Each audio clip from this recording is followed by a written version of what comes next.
All right, welcome back, everyone. We are continuing to talk about supply network planning problems. In the previous tutorial session, I'd introduced two transportation and transshipment problems. The first one was a simple balanced transportation problem, where you simply had supply nodes and demand nodes, and the demand and supply were balanced. So there was really no problem in using Solver to create a solution for us. The second scenario that we talked about was a balanced transshipment problem, where we introduced a couple of transshipment nodes between the source and demand nodes. But even in this case, there was a balance between the supply and demand. And the other thing was that those transshipment nodes did not really have any demand of their own. So in this tutorial session, we are taking that example a little forward, and I'm going to talk about unbalanced transshipment problems, which is the last and final type of problem I'm going to talk about in transportation and transshipment. And you are going to use this example to solve for your last question in your assignment. Also, after that, I'm going to show you how to use Solver for optimum facility location. I've already posted the Excel spreadsheet for that as part of your tutorial number 1. If you look at the Centroid spreadsheet, it has two worksheets in it. The second worksheet actually has a solution using Solver for facility location, but I will go over it very briefly with you at the end of this tutorial. So if you recall, this was one of the slides I showed you in the previous tutorial session, and I asked you to tell me anything peculiar about this network diagram. A few things to notice here, if you were able to notice these things from the last slide set. In this case, we have two transshipment points at Sacramento and Chicago.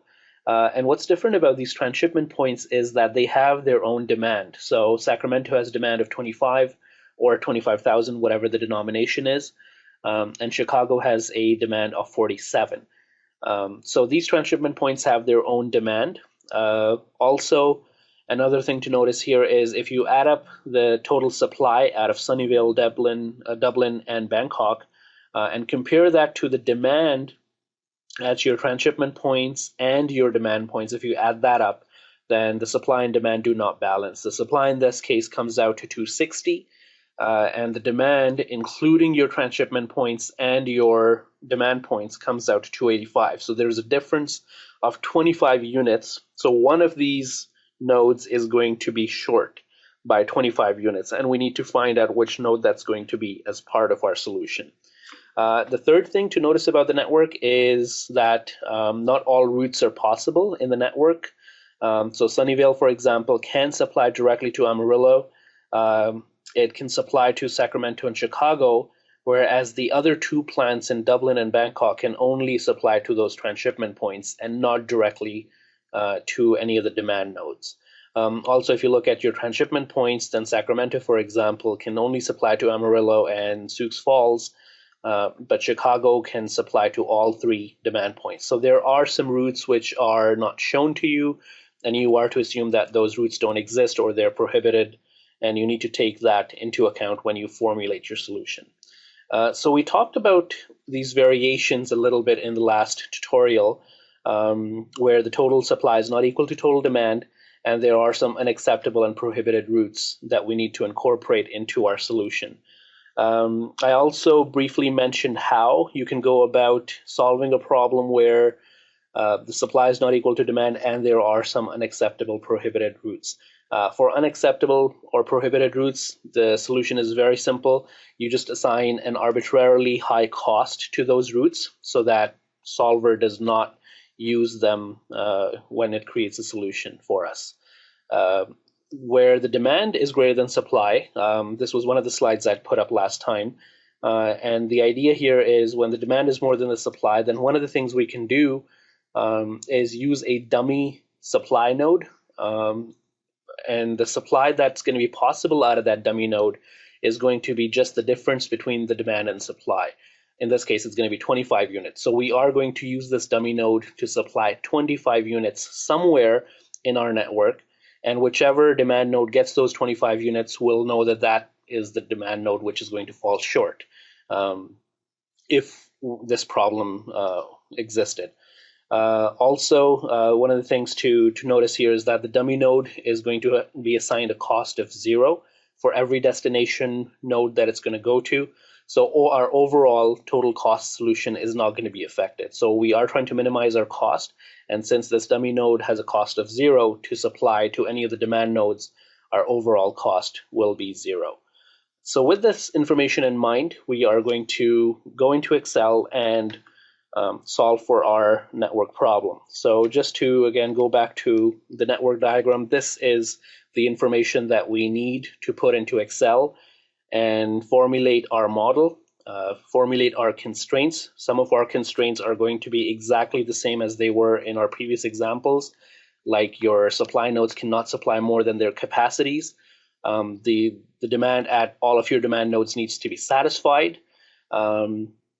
Also, in terms of your transshipment points, where in the previous example we said that the inflows and outflows should be equal, in this case that's going to be a little different. We are going to formulate our constraints such that the inflows minus the outflows is equal to the demand for that node. So whatever's coming into that node minus whatever's leaving that node should be equal to the demand at that node. So that's one of the differences in the formulation of this problem.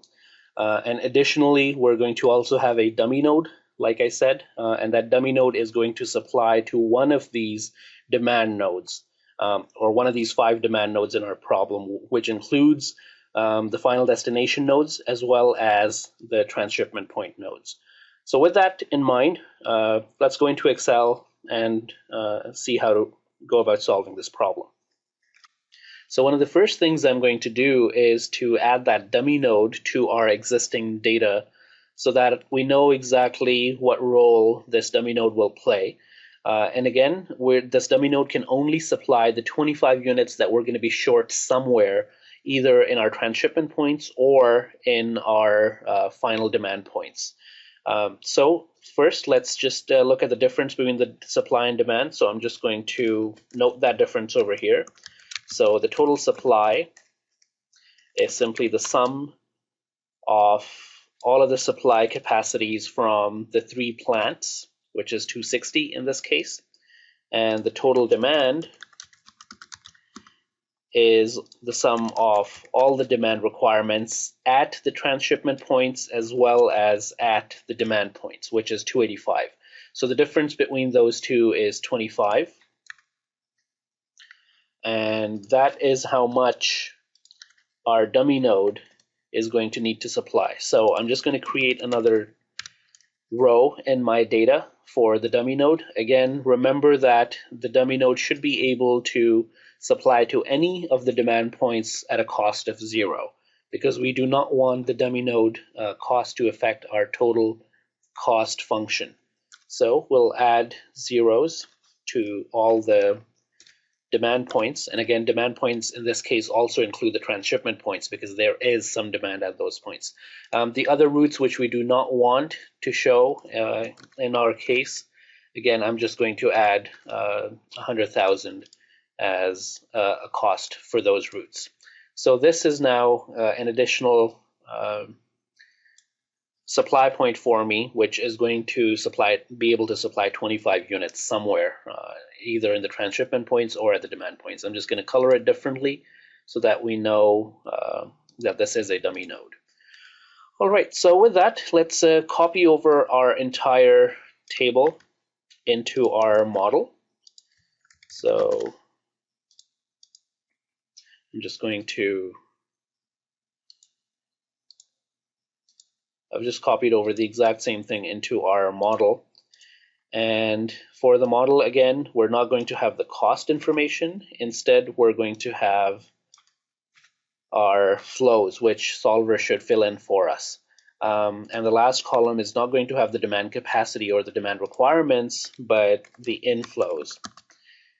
or sorry, the outflows from each of the points. So the outflows from Sunnyvale, the outflows from Dublin, Bangkok, etc. should all be here. So this is just simply the sum of each row. So I'm going to have that for all of my rows, including the dummy node, because the dummy node is going to have some outflows. Let's just shade this back to the original. And at the bottom of every column, you need to have your inflows. So I will have my inflows, which is simply the sum of everything that's coming into that node. So which is the sum of the column itself. All right, so I do that for all of my columns. And with that, our model is pretty much set up. Again, if you remember, we need to use different types of constraints. And for those constraints, I'm going to, again, shade my cells a little differently to make things easier and more readable for myself. So for my outflows, which need to be lesser than the supply capacity at my plants, I'm going to leave them as green. Again, I'm going to just color my transshipment points differently. And I'm going to color my 3 demand points differently as well to match the color scheme that I'm using in my data. Same thing over here. I'm just going to color my cells for the inflows using the same color scheme that I'm using. And again, this is just for readability purposes. You don't need to do this, but it's just mainly for readability so that we know that the inflows are for the transshipment points and the demand points. There should be no inflows for your plants at all. Also, for our transshipment points, we need our net inflows, which is equal to the inflows minus outflows, because our transshipment points also have their own demand. So whatever's coming into the transshipment points minus whatever's leaving those transshipment points should be equal to 25 and should be equal to 47 for Chicago. So I'm just going to have that information over here. So I'll just call this net inflow to transshipment points.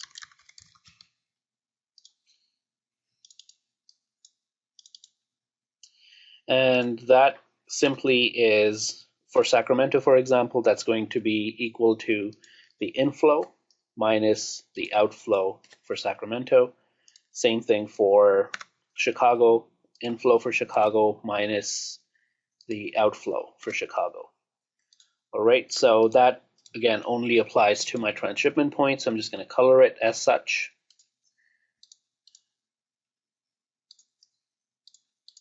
All right, so with that, we are pretty much set for our model diagram. Again, these are the cells that we want Excel Solver to fill for us. So I'll shade these differently as well. Again, using our standard color scheme, I'm going to shade them some version of red so that we know that these are cells that need to be filled by Excel. And lastly, we just need to formulate our objective function, which is the total cost, which is simply equal to the sum product. Again, you should know this by now. It's going to be equal to the sum product of the flows, which Excel is going to fill for you. Again, make sure that you are including the dummy row as well. And the second array is your cost array. Again, include the dummy row in your cost array as well. So that is your total cost function. And this is the objective function that we're trying to minimize in our case. All right, so we're ready to use Solver now. And just to review, what we're going to do in Solver is we're going to try to minimize our total cost, making sure that the total outflows from our supply points are lesser than or equal to the supply capacities for those supply points. The total inflows into our demand points are equal to the total requirements for those demand points. The total inputs or the net inflow into our transshipment points are equal to the demand requirements at those transshipment points. So those are the three sets of constraints that we need, in addition to the linearity assumption and the non-negative assumption, which we're going to fill out in the options. Okay, so let's go into Solver and work with this. So this is the cell that we're trying to minimize. My changing cells are these. I'm going to add my constraints. First of all, my supply outflows need to be lesser than or equal to my demand capacities. Add that one. Secondly, my demand inflows need to be equal to the demand requirements at my demand points. We've added that. And lastly, my net inflow into the transshipment points needs to be equal to the demand requirements of those transshipment points. So those are your three sets of constraints. In your options, just assume linear, assume non-negative should be checked. And let's solve this. And it did not work. Okay. So Solver did not actually do what I thought it would do. Let's see what actually ended up happening. The total cost comes out to 0 for some reason, and it looks like everything is being supplied from the dummy node, and I think I know why that is. Because one of the constraints that I forgot to mention is that our dummy node, which is also part of our supply node, cannot supply more than 25 units. So we've put that into our data, but I forgot to put that into my constraints for Solver. So let me just do that quickly and resolve again. So let's go into Solver and add one more constraint, which says that my total outflow from the dummy node, which is this cell right here, needs to be lesser than or equal to the supply capacity for the dummy node, which is 25, which we already set up, but I just forgot to add this constraint. So let's add that one constraint. Our options are still fine, and let's solve for this now. All right, and now we get a solution. So that's your total cost then. Let's just eyeball the solution to make sure everything's okay. Yeah, it's using the routes that we've assigned. It is not using any of the routes that have a high cost associated with it. One thing which might stand out to you is that one of the outflows is 94.9999 instead of 95, but it's basically 95 units. It's not using integers, but if we wanted to restrict it to integers, we could do that. But yeah, ultimately this is using 95 units out of Bangkok being supplied to Chicago. That's what this row is showing you. So if you look at your dummy row for the flows, then there's a flow of 25 to Sioux Falls, which means that Sioux Falls is the demand node which is going to be short of 25 units. So that's going to be the demand point that will be short by 25 units. And that is the information that's being shown to you in your model in the dummy node itself. Your total cost, like it says over here, is $361,000, 530. So you have your total cost. You've satisfied the demand for the three demand points, 80, 78, and 55, except that for Sioux Falls, the 55 units that are coming to Sioux Falls includes 20 from Sacramento, 10 from Chicago, and 25 from the dummy node, which means that this is the node that's going to be short by 25. All right, so that solves our model, and we know what our total cost function is going to look like, which node is going to fall short, and I hope this is clear to you. I will again post the spreadsheet online with some instructions so that you could use that spreadsheet as a template for your assignment as well. All right, so I'm guessing by now you've gone through multiple problems using Solver, and we've seen how Solver can help us in optimization problems where you have a linear programming approach to the problem. However, Solver can also be used to solve nonlinear problems, and these are problems where you're not going to check mark that assume linear option in Solver. We are not going to delve too deeply into these nonlinear problems, except one example that I do want to show you, which is related to something we've talked about before, and that's your facility location problem, which can be solved by using a nonlinear approach as well. So this was one of the problems that we've seen before, where we had 5 retail outlets. We were given the X and Y coordinates of those 5 retail outlets. We were also given the volume of material movements in those retail outlets. And we were going to look for a warehouse which would be located at an optimum location to be able to serve these retail outlets as effectively as possible. So that was the context of our problem. And we saw how to use the centroid method for it. And again, if you recall, the centroid method simply is a heuristic approach, which you are just going to use a manual formula for. And again, the idea was that you're going to take the sum product of your x coordinates and the volume of material movements and divide that by the total volume, and take the sum product of your y coordinates and the volume, divide that by the total volume. And that would give you the x and y coordinates for your centroid. So that is one approach, which is a good starting point. But if you want Excel to find the optimum location for you, you could use Solver for it. For that, we are going to use the concept of what's called the load distance metric in supply chain planning. And it's a metric that is very commonly used in network planning. The one additional thing that I'm going to give you in this context is the formula for straight line distance between 2 points. So if you have a point x1, y1, and a point x2, y2, then the distance between those points can be measured by using this formula, which simply says take the difference between the x coordinates squared and take the difference between the y coordinates squared, add them up and take the square root. And that gives you the distance between 2 points. And the load distance metric then simply is the volume that is going to be transported on that route and the distance of that route, the product of those two things. So the product of the volume of transportation on a route and the distance of that route. That gives you the load distance. So what we can do then is, using Solver, we can come up with a solution which tries to minimize this load distance for us between all of the retail outlets and our warehouse. So what you want to do is you want to get an as efficient solution as possible. So try to reduce the total load distance of your entire problem. So we can do this.